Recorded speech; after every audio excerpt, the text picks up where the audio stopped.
एक deadly virus का इलाज ढूंढते ढूंढते साइंटिस्ट ने एक ऐसी मौत की बारिश बना दी जिसमें भीगते ही लोग दर्द से तड़प कर मरने लगे और एक ही रात में शहर नक्शे से ही मिट गया। अब जब ये सब शुरू हुआ तब डेनमार्क की एक यूनिवर्सिटी में सिमोन नाम की लड़की जल्द से जल्द क्लास में एग्जाम के लिए जा रही थी। पर तभी अचानक उसके पिता फेडरिक वहां आकर जबरदस्ती उसको बाहर अपनी कार में ले जाकर बिठा देते हैं, जिसमें पहले से ही सिमोन का भाई रेशमस और उसकी माँ बैठी हुई थी। फेडरिक ने उन्हें कुछ भी नहीं बताया था और वो बस कार को बहुत तेज भगाता हुआ एक जंगल में मौजूद बंकर की तरफ जा रहा था, जिसको उसकी कंपनी अपोलो ने बनाया होता है। आज थोड़ा सा मौसम भी खराब और जल्दी ही बारिश होने वाली थी। उसी बीच फेडरिक के तेज कार चलाने की वजह से कुछ गाड़ियों का आपस में एक्सीडेंट हो जाता है, जिससे आगे का रास्ता ब्लॉक हो गया था। तब सभी लोग फेडरिक को आकर सुनाने वाले थे, मगर फेडरिक को इतनी ज्यादा जल्दी थी कि वो तुरंत ही अपनी फैमिली को कार से उतारकर भागता हुआ जंगल की तरफ जाने लगा, जहाँ पर वो बंकर भी मौजूद था। उतने में ही बारिश होना चालू हो गई थी, लेकिन उससे पहले ही फेडरिक फिंगरप्रिंट से बंकर को खोलकर अपनी फैमिली के साथ अंदर चला जाता है, जहाँ जाकर सिमोन और रेशमस सोच में थे कि उनके पिता उन्हें वहाँ लेकर क्यों आए हैं, क्योंकि उस बंकर में काफी सालों तक का खाना पानी मौजूद था, साथ ही उसका खुद का एयर प्रोसेसिंग सिस्टम भी था। तब सिमोन इस बारे में वापस से फेडरिक से पूछने ही वाली थी कि उससे पहले ही फेडरिक प्रोटेक्टिव सूट पहनकर वहां से कहीं पर जाने लगता है। वो बस सिमोन से इतना ही कहता है कि उन्हें किसी भी हाल में तब तक बंकर से बाहर नहीं आना है जब तक वो खुद उन्हें लेने के लिए न आए। सिमोन तब उसको रोककर सब जानने की कोशिश करती है, इसलिए फेडरिक उसको बताता है कि असल में बाहर मौजूद बारिश में एक बहुत ही खतरनाक वायरस मौजूद है, जिससे कांटेक्ट में आते ही लोग इन्फेक्टेड होकर तड़पते हुए तुरंत मारे जाते हैं। और क्योंकि फेडरिक ही उसका इलाज ढूंढ सकता था, इसलिए उसको जल्दी से अपनी कंपनी के हेडक्वार्टर में जाना था। तब जाने से पहले वो किसी वजह से रेशमस का खास ख्याल रखने को कहता है, क्योंकि सब कुछ सही करने के लिए फेडरिक को बाद में उसकी जरूरत पड़ने वाली थी। अब वैसे अभी भी सिमोन को कुछ समझ नहीं आया होता, लेकिन तब तक फेडरिक वहां से निकल जाता है। इसके बाद जब सिमोन अपने फोन में इंटरनेट देखती है तो उसके पैरों तले जमीन खिसक जाती है, क्योंकि लोगों की मौत की खबरों से पूरा इंटरनेट भरा हुआ था और सभी लोग बहुत ज्यादा खौफ में थे। तब सिमोन जाकर रेशमस से बातें करने लगती है और उस दौरान उनकी माँ उन्हें बताती है कि वैसे तो वो लोग वहाँ पर सेफ हैं, पर कभी भी उन्हें बंकर से बाहर नहीं जाना है। वो लोग इस बारे में बात कर ही रहे थे कि तभी बाहर से कोई बंकर के डोर को लॉक करने लगता है। तब रेशमस को लगता है कि फेडरिक आया होगा, इसलिए वो अपनी माँ के मना करने के बाद भी बंकर के गेट को खोल देता है, जहाँ बारिश के पानी की वजह से तड़पता हुआ एक आदमी मौजूद था, जो रेशमस को बाहर खींचने की कोशिश कर रहा था। मगर तभी रेशमस की माँ रेशमस को अंदर करके खुद उस आदमी को धक्का देते हुए पानी में चली जाती है, जिस वजह से इन्फेक्टेड होकर वो खुद भी तड़पने लगती है। मगर उसको अभी भी बस सिमोन और रेशमस की चिंता थी। वो उन दोनों से एक दूसरे का ध्यान रखने को कहती है और तब सिमोन भी रोते हुए दरवाजे को बंद करके अंदर चली जाती है, जहाँ वो फेडरिक को कॉल करने की कोशिश कर रही थी, मगर उसका फोन फेडरिक के फोन से कनेक्ट नहीं होता, जिससे वो और ज्यादा परेशान हो जाती है। लेकिन तभी उसको फेडरिक की बातें याद आती हैं कि कैसे उसने सिमोन से रेशमस के सामने सब नॉर्मल दिखाने को कहा था। इसलिए जैसे तैसे खुद को संभालने के बाद सिमोन बंकर के सिस्टम्स को चेक करती है और उसको पता चलता है कि असल में उनके शहर में उसी तरह के और भी काफी सारे बंकर्स हैं, जिन्हें भी अपोलो कंपनी ने बनाया था। तब सिमोन उन बंकर से भी कांटेक्ट करने की कोशिश करती है, लेकिन इसका कोई फायदा नहीं होता। तब और सामान देखने के दौरान उनके हाथ एक रेडियो लगता है, जिसकी मदद से सिमोन एक आदमी से कांटेक्ट करती है, जो खुद भी अपने घर के बेसमेंट में छुपकर रह रहा था, क्योंकि बाहर के हालात काफी ज्यादा खराब थे और कुछ लोगों की जान बचाने के लिए उन्हें पास के हॉस्पिटल में शिफ्ट करा जा रहा था, ताकि ह्यूमंस को बचाया जा सके। ये सब जानने के बाद सिमोन उससे फेडरिक का नंबर देकर उसको कॉल करने की कोशिश करने के लिए कहती है, लेकिन उस आदमी के कोशिश करने पर भी उसका कांटेक्ट फेडरिक से नहीं हो पाता। उसे लग रहा था कि शायद फेडरिक भी मारा गया होगा, क्योंकि बाहर के हालात में किसी भी इंसान का जिंदा रहना नामुमकिन था। तभी अचानक से शहर में लाइट जाने की वजह से सिमोन का कनेक्शन उस आदमी से टूट गया और अब वो खुद ही बंकर में रहकर रेशमस का ध्यान रखने लगती है। पर एक हफ्ता बीत जाने के बाद भी जब फेडरिक वापस नहीं आता तो हिम्मत करके सिमोन बाहर जाने की कोशिश करती है, लेकिन वो पीपी किट पहनकर बंकर के गेट तक गई ही थी कि तभी उसको उसकी माँ के मरने के विजन्स आने लगते हैं, जिससे डरकर वो फिर से बंकर में आ गई। रेशमस खुद भी उसको बाहर नहीं भेजना चाहता था, क्योंकि वो छोटी उम्र में भी समझ चुका था कि बाहर सच में काफी ज्यादा खतरा है। इसी तरह से एक महीना बीत गया था, जिस दौरान सिमोन को कभी कभी रेशमस का ध्यान रखने में काफी ज्यादा दिक्कत आती थी, पर वो अपनी तरफ से एक अच्छी बहन बनने और रेशमस का ध्यान रखने की पूरी कोशिश कर रही थी। साथ साथ सिमोन बंकर में मौजूद चीजों के बारे में भी सही से जान रही थी, जिस दौरान ये अचानक से उसको याद आता है कि अभी कुछ समय पहले उसके भाई को कोई अजीब सा वायरस हो गया था, जिसके बारे में किसी को कुछ भी नहीं पता था। और उस समय पर फ्रेडरिक ने खुद ही कोई एंटीडोट बनाकर रेशमस को दिया था। पर उस वायरस के बारे में फ्रेडरिक की कंपनी को भी पता चल गया था और उन्होंने उस वायरस की सारी रिपोर्ट्स को उससे सबमिट करने को कहा था। तो शायद हो सकता है कि इस वायरस को फ्रेडरिक ने ही बनाया हो। खैर, प्रेजेंट में अब लगभग 6 साल बीत चुके थे, पर अभी भी फ्रेडरिक के बारे में सिमोन को कुछ भी पता नहीं होता। अब तक रेशमस भी बड़ा हो चुका था और जो और खाना ढूंढने के लिए बाहर जाना चाहता था, क्योंकि उनके पास कुछ दिनों का ही खाना बचा हुआ था। तब सिमोन इस पर मान तो जाती है, लेकिन वो खुद पहले बाहर के खतरे को चेक करना चाहती थी। इसलिए रात के समय रेशमस के सोने के बाद सिमोन वापस से पीपी किट को पहनकर बंकर के बाहर जाने लगती है, जहाँ उसको अभी भी अपने माँ के विजन्स आ रहे थे। मगर वो जैसे तैसे खुद को इस बार संभाल लेती है और बंकर के बाहर चली जाती है, जहाँ उसकी माँ का शरीर अब कंकाल बन चुका था। जिसके पास में उसको एक हिरन दिखाई दिया, जिसको देखकर अभी वो आगे जाती है, जहाँ रोड पर काफी सारी कार्स खराब पड़ी हुई थीं और चारों तरफ बस जंगल उगा हुआ था। खैर, अभी सिमोन इस पर ध्यान न देकर वहाँ से उस हॉस्पिटल में पहुँच गई थी, जहाँ पर लोगों को बचा कर रखा जाने वाला था। मगर वहाँ काफी बार आवाज लगाने के बाद भी सिमोन को कोई रिस्पॉन्स नहीं देता। फिर आगे जब सिमोन अंदर जाकर देखती है तो वहाँ पर भी सब पूरी तरह से बर्बाद हो रखा था और चारों तरफ बस लोगों की लाशें पड़ी हुई थी। तभी अचानक से सिमोन के सामने एक भेड़िया आ गया, जिससे अपनी जान बचाने के लिए वो जाकर पास के एक रूम में छुप जाती है। इसके थोड़ी देर बाद वो वापस से बंकर में ही आ गई थी, जहाँ पर आकर उसने रेशमस को सब बता दिया कि बाहर के हालात सच में काफी ज्यादा खराब हैं और अगर उन्हें अपनी जान बचाने के लिए बाहर जाना है तो उन्हें अपने जैसे किसी दूसरे बंकर में ही जाना पड़ेगा, जो उन्हीं की सिटी में मौजूद थे। तब रेशमस भी अगले ही दिन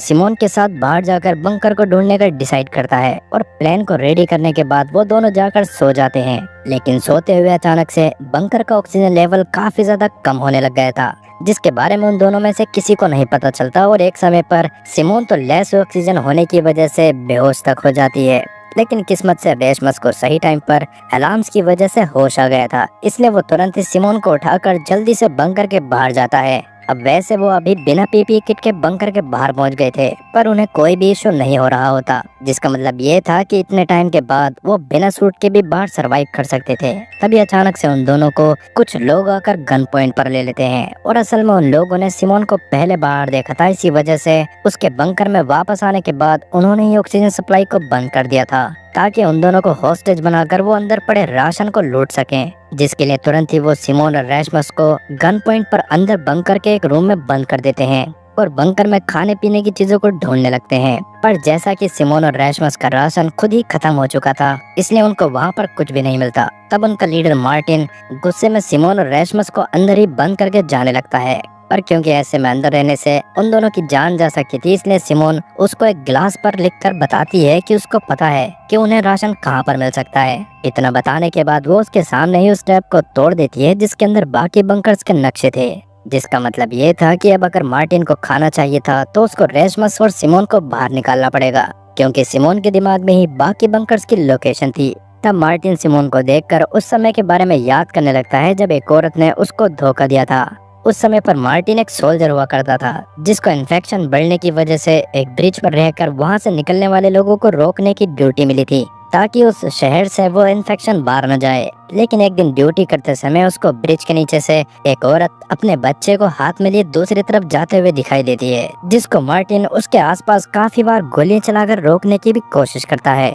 मगर वो औरत बिना डरे शहर के दूसरी तरफ चली जाती है और मार्टिन बस उस पर दया करने की वजह से कुछ भी नहीं कर पाया था। लेकिन तभी उसको उसके साथ ही तुरंत ही पास में मौजूद एक टेंट में बुलाते हैं, जहाँ पर ही वो रह रहे थे, और वहाँ जाकर मार्टिन को पता चलता है कि असल में वो औरत जो शहर के बाहर गई थी वो इन्फेक्टेड थी और उसके टेंट में आने के बाद से ही वो लोग इन्फेक्टेड होने की वजह से मर रहे थे। ये बताते हुए मार्टिन का आखिरी साथी भी मारा गया, जिससे मार्टिन काफी ज्यादा परेशान हो गया था और तब से ही उसने डिसाइड कर लिया था कि वो सरवाइव करने के लिए किसी पर भी भरोसा नहीं करेगा। यही सब सोचने के बाद वो प्रेजेंट टाइम में सिमोन की डील को एक्सेप्ट करने से मना कर देता है। पर बाद में जब उसका साथी पैट्रिक उसको उनकी टीममेट्स की हालात के बारे में याद दिलवाता है कि वो लोग बिना खाना खाए ज्यादा दिन तक सरवाइव नहीं कर पाएंगे, इसलिए मार्टिन को सिमोन की बात माननी पड़ती है और वो सिमोन और रेशमस को फ्री करवा के अपने साथ बाहर ले जाता है, जहाँ ऑब्वियसली इतने समय बाद बाहर आकर सिमोन और रेशमस को काफी ज्यादा अच्छा लग रहा था। तब मार्टिन और उसकी टीम से बात करके सिमोन और रेशमस को ये बात भी पता चलती है कि अब दुनिया में खाने पीने की कितनी ज्यादा किल्लत हो गई कि लोग एक दूसरे को भी जान से मारकर खा लेते हैं।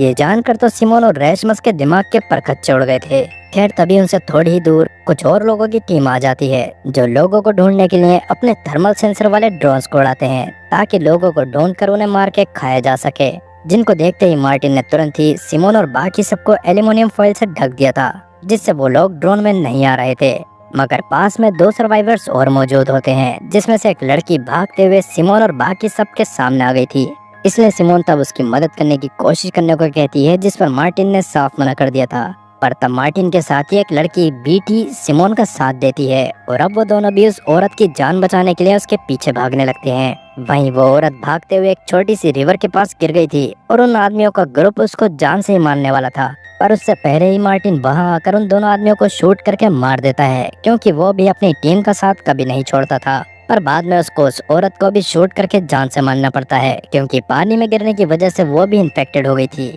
तब जाकर सिमोन को समझ आता है कि वैसे तो उन्हें जमीन में रहने में कोई भी खतरा नहीं था, पर अभी भी बारिश के टाइम पर उन्हें बहुत ज्यादा खतरा रहता था, जिसकी वजह से ही कहीं पर रुका हुआ पानी भी उन्हें इन्फेक्ट कर सकता था। आगे सिमोन उन सभी को लेकर एक दूसरे बंकर की तरफ जाने लग गई, जहां जाने में उन्हें 1 दिन का टाइम लगने वाला था। तब रात होने से पहले वो पास के एक घर में चले जाते हैं, जहां पर मरे हुए हंटर्स का कुछ सामान पड़ा था और साथ ही साफ पानी भी था, जिसको देखकर जॉन तुरंत ही उस पानी को उसकी बीमार साथी लिया को पिलाता है। और उन लोगों के स्केरिंग नेचर को देखकर सिमोन को काफी अच्छा लगता है। पहले तो वो बस उन लोगों के सहारे उस बंकर तक जाना चाहती थी, लेकिन अब उसका मन सच में मार्टिन और उसकी टीम की मदद करने का था। अब इसके अगले ही दिन जब वो लोग आगे बढ़ना चालू करते हैं तो रेशमस का पैर एक पानी से भरे हुए गड्ढे में चला जाता है, जिसको देखकर मार्टिन उसको सच में शूट करने वाला था, लेकिन सिमोन उसके सामने आकर उसको रोक देती है। और जब सिमोन रेशमस का जूता उतार कर उसकी सॉक्स चेक करी जाती है तो वो एकदम सूखी हुई थी। दैट मींस कि रेशमस का जूता वाटरप्रूफ था और उसको पानी से कोई भी इन्फेक्शन नहीं हुआ था। इसलिए मार्टिन भी रुक जाता है और वो लोग जल्दी ही उस दूसरे बंकर में पहुंच जाते हैं, जहां सिमोन के फिंगरप्रिंट से वो बंकर खुल गया था और सच में उसके अंदर राशन की भरमार थी, जिससे मार्टिन और उसकी टीम कई सालों तक वहां रह सकते थे। जो देखकर सब बहुत ज्यादा खुश होते हैं और तुरंत ही अपना पेट भरते हैं। लेकिन सिमोन थोड़ी ही देर में वहां से रेशमस के साथ निकलना चाहती थी, क्योंकि अभी मार्टिन और बाकी सबका कोई भी भरोसा नहीं था कि वो कब उसको जान से मार दें। इस बारे में वो डायरेक्ट मार्टिन से भी बात करती है। तब मार्टिन उसको समझाता है कि सिमोन 6 सालों से बंकर के अंदर थी, इसी वजह से उसको बाहर के हालातों के बारे में नहीं पता था। मार्टिन असल में अच्छा इंसान था, पर अभी के टाइम पर समय ऐसा ही था कि किसी पर भी भरोसा करना आसान नहीं होता। पर अभी सिमोन उसकी बात पर ध्यान न देकर अंदर चली जाती है, जहां उसको बंकर में ही एक फोन चार्ज होता हुआ दिखाई देता है, जिस पर उसकी और रेशमस की बचपन की फोटो लगी थी। वो फोन असल में सिमोन के पिता फ्रेडरिक का था, जो पुराने वाले बंकर से निकलकर इस बंकर में कुछ समय के लिए आए थे। अब उस फोन को देखते ही सिमोन तुरंत ही रेशमस के साथ उस फोन को चेक करती है। तब उसको फ्रेडरिक की एक वीडियो मिली, जिसने उसको रेन इन्फेक्शन का क्योर या एंटीडोट बनाने के लिए स्वीडन के एक हेडक्वार्टर में बुला लिया था। अब जैसे ये बात सिमोन को पता चलती है, तब वो रेशमस के साथ स्वीडन के उस हेडक्वार्टर में जाने का डिसाइड करती है, क्योंकि हो सकता था कि उसके पिता अभी भी वहाँ पर जिंदा हो। इस बारे में सिमोन ने मार्टिन को भी बता दिया था और कहीं न कहीं सिमोन को उम्मीद थी कि मार्टिन भी उनकी मदद करेगा, लेकिन मार्टिन उनके साथ जाने से साफ मना कर देता है, क्योंकि बंकर में उन्हें किसी चीज से कोई भी खतरा नहीं था। और स्वीडन के उस हेडक्वार्टर तक जाने के लिए उन्हें सबसे पहले शहर के बीच में से एक रास्ते को पार करना पड़ेगा, जहां पता नहीं कितने सारे हंटर्स होंगे, और उसके बाद उन्हें एक ब्रिज को भी पार करना पड़ेगा, जिसको पार करने में काफी ज्यादा खतरा था। इसलिए मार्टिन सिमोन को भी वहां जाने से रोकने की कोशिश करता है, क्योंकि वैसे भी फ्रेडरिक की वीडियो 6 साल पुरानी थी और शायद अब तक उसकी डेथ भी हो गई होगी। और वैसे भी अगर वो एंटीडोट बनाने में कामयाब हो गया होता तो कहीं न कहीं मार्टिन को इस बारे में जरूर पता चल जाता,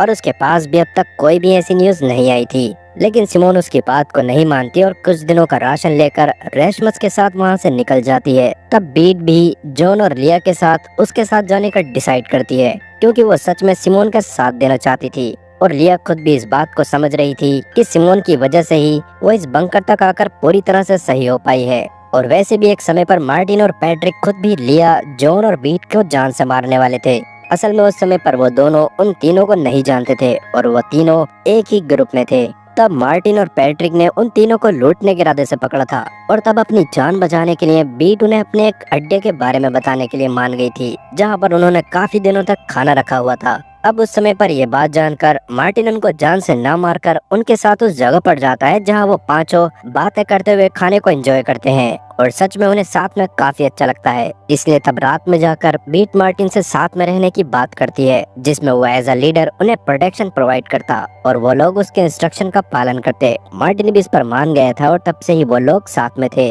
खैर प्रेजेंट टाइम में सिमोन और रैशमस को जॉन, लिया और बीट के उनके पीछे आने के बारे में पता नहीं होता, इसलिए वो आगे बढ़ते हुए जल्दी ही शहर के पास पहुंच जाते हैं जहां के हालात सबसे ज्यादा बुरे थे और वहां का सीन देखकर समझ आ रहा था कि उस बारिश की वजह से मानहानि का कितना ज्यादा नुकसान हुआ है। खैर अभी रास्ते में उन्हें एक बस दिखाई देती है जिसने आगे का रास्ता ब्लॉक करा हुआ था और कहीं न कहीं वो दोनों थक भी गए थे, इसलिए वो उसमें थोड़ी देर आराम करने के लिए चढ़ जाते हैं। लेकिन थोड़ी देर बाद ही उन्हें बाहर कुछ लोगों की परछाई दिखाई देने लगती है, जिसको देखकर वो दोनों तुरंत ही बस में शांत हो गए थे। लेकिन वो तीनों बीट, जॉन और लिया होते हैं, जिन्हें देखकर सिमोन को काफी ज्यादा अच्छा लगता है और वो उन तीनों को बंकर में जाने को कहती है ताकि वो अपनी लाइफ को थोड़ा सही से जी सके। लेकिन उन तीनों ने सिमोन के साथ रहने का ही मन बना लिया था। खैर अभी वो तीनों पास की एक जगह पर जाकर खाना खाने लगते हैं, पर तभी वहाँ पर काफी सारे हंटर्स आ गए थे, जिसकी वजह से उन्हें तुरंत ही वहाँ से निकलना पड़ता है। मगर सिमोन तब उन लोगों से अलग हो गई थी। वो भागते हुए रोड पर एक जाली के पास जाती है जिस पर काफी सारे मिसिंग लोगों के पोस्टर्स लगे हुए थे,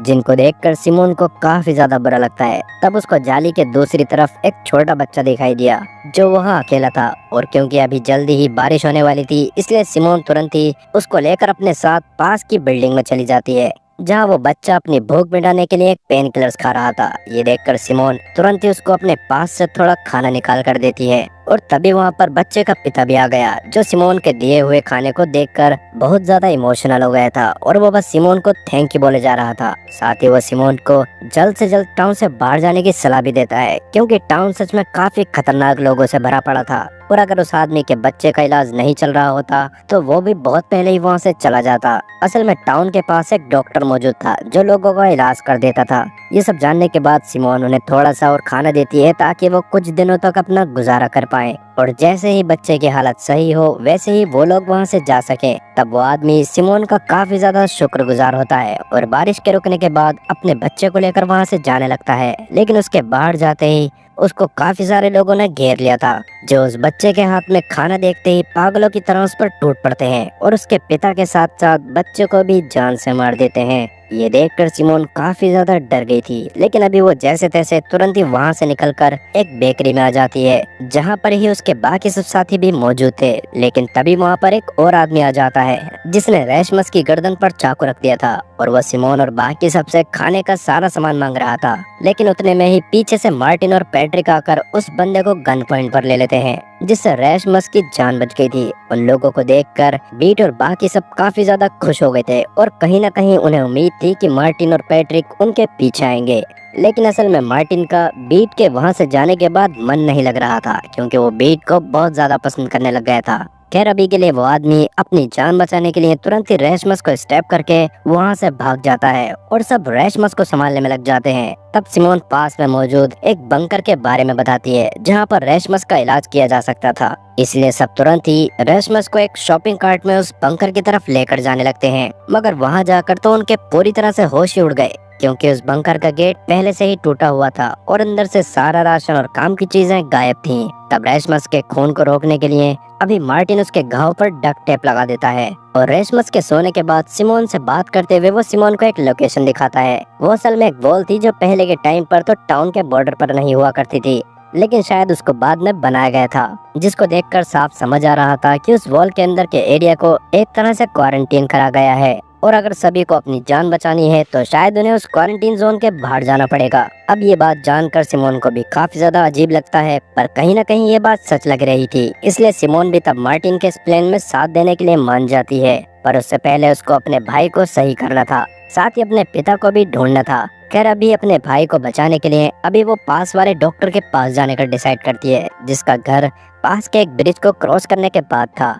पर उस ब्रिज पर जाने में काफी ज्यादा खतरा था क्योंकि वहाँ बहुत सारे हंटर्स थे। पर तब वो लोग एक प्लान बनाते हैं जिसके अकॉर्डिंग जानबूझकर सिमोन भागते हुए उस ब्रिज के पास जाती है जहाँ पर थोड़ी देर में कुछ ड्रोन्स की मदद से उसके बारे में पता करके हंटर्स उसको मारने के लिए उसका पीछा करने लगते हैं और सिमोन उन्हें भागते हुए जल्दी ही पास की एक फैक्ट्री में लेकर आती है, जहाँ मार्टिन और बाकी सब ने मिलकर उन लोगों को गन पॉइंट पर ले लिया था। वहाँ पर मार्टिन उन हंटर से उनके और साथी और उनके बेस के बारे में भी जानना चाहता था, पर वो लोग उसे कुछ भी बताने से मना कर देते हैं। अब वैसे तो मार्टिन उन लोगों को जान से मारने वाला था, जिससे सिमोन को बिल्कुल भी अच्छा नहीं लगता, क्योंकि वो चाहती थी कि मार्टिन भी किसी की जान न ले ताकि बाकी और उसमें अच्छे और बुरे का फर्क रहे। लेकिन मार्टिन उसकी बात को नहीं सुन रहा होता। तभी जॉन उन हंटर्स में से एक आदमी के हाथ में एक टैटू नोटिस करता है, जिसको देखकर वह तुरंत ही मार्टिन से उन लोगों को मारने बोलकर खुद वहां से बाहर भाग जाता है, जिसका रीजन किसी को भी समझ नहीं आया था। खैर अभी के लिए मार्टिन ने भी बाकी सबको बाहर भेज दिया था और सबके बाहर जाने के बाद भी उन्हें 3 गन शॉट्स की आवाज आती है और मार्टिन थोड़ी ही देर बाद बाहर आ जाता है, जिसको देखकर सब समझ गए थे कि मार्टिन ने उन लोगों को जान से मार दिया है। पर मार्टिन अभी सबसे इस बात पर ध्यान न देने को बोलकर हंटर की गाड़ी में बैठने को कहता है, क्योंकि जल्दी ही वहाँ पर और हंटर्स आ सकते थे। अब वो लोग उसी गाड़ी से ब्रिज को क्रॉस करते हुए डॉक्टर के घर के पास जा रहे थे, लेकिन रास्ते में सिमोन और बाकी सबका मूड मार्टिन के किलिंग नेचर की वजह से काफी ज्यादा खराब हो गया था। लेकिन सबसे ज्यादा मूड जॉन का खराब होता है और अभी भी वो उस टैटू वाले आदमी के बारे में सोच रहा था, जिसके साथ ही कहानी पास्ट में कुछ साल पहले जाती है, जब जैसे तैसे जॉन ने उस हैवी रेन को सरवाइव कर लिया था, पर खाना और पानी की कमी होने की वजह से जल्दी ही उसकी जान जाने वाली थी। उस समय पर वो चलते हुए जैसे तैसे घर के पास आकर बेहोश हो गया था, मगर तभी वहाँ पर एक लड़की आकर उसको संभालती है, जो उसको अपने साथ अपने घर में ले गई थी, जहाँ पर उसकी पूरी फैमिली मौजूद थी, जो जॉन को अच्छा खाना खिलाते हैं और उसको अपने साथ मिलकर घर में ही रहने को ऑफर देते हैं। जॉन ने भी तुरंत ही उस ऑफर को एक्सेप्ट कर लिया था, पर तभी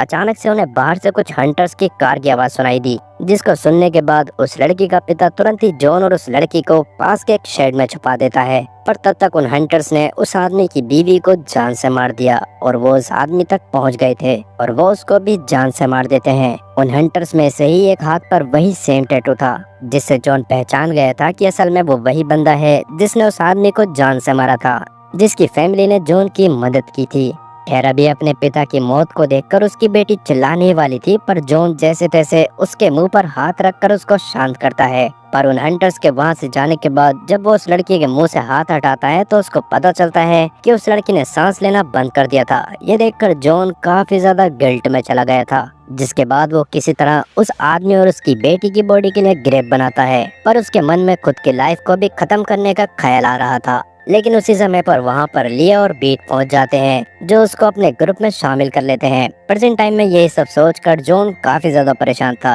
खैर अब थोड़ी देर में सब उस जगह पर पहुँच जाते हैं जहाँ पर उस डॉक्टर का घर था, लेकिन वहाँ पर काफी सारे घर होने की वजह से उस डॉक्टर को ढूंढ पाना काफी ज्यादा मुश्किल होता है। तब एक ड्रोन की मदद से वो लोग किसी तरह उसके घर को ढूंढते हैं, पर डॉक्टर के घर के बाहर जाने पर वो डॉक्टर गन लेकर बाहर आ गई थी और उसने सभी को गन पॉइंट पर ले लिया था। पर तब जैसे तैसे सिमोन उसको शांत करवाकर रेशमस की हालात दिखाती है, जिसको देखकर डॉक्टर उनकी मदद करने के लिए मान गई थी और अभी वो रेशमस को बाकी सबके साथ अंदर ले जाकर उसके घाव पर टाके लगा देती है, जिससे रेशमस की हालात पहले से बेहतर होने लगे थे। तब उस डॉक्टर से बात करके सिमोन को पता चलता है कि पहले उस डॉक्टर का भी एक हस्बैंड और 2 बेटियां हुआ करती थी, लेकिन पहली बारिश के टाइम पर उसने उन सबको खो दिया था। तब से ही वो अकेली थी और जो भी उसके पास मदद मांगने आता था वो उसकी मदद जरूर करती थी। तब सिमोन भी उसको अपने पिता फ्रेडरिक के बारे में बताती है, जो सुनने के बाद एक बार को तो वो डॉक्टर शॉक हो गई थी, लेकिन अभी वो रेशमस और सिमोन दोनों को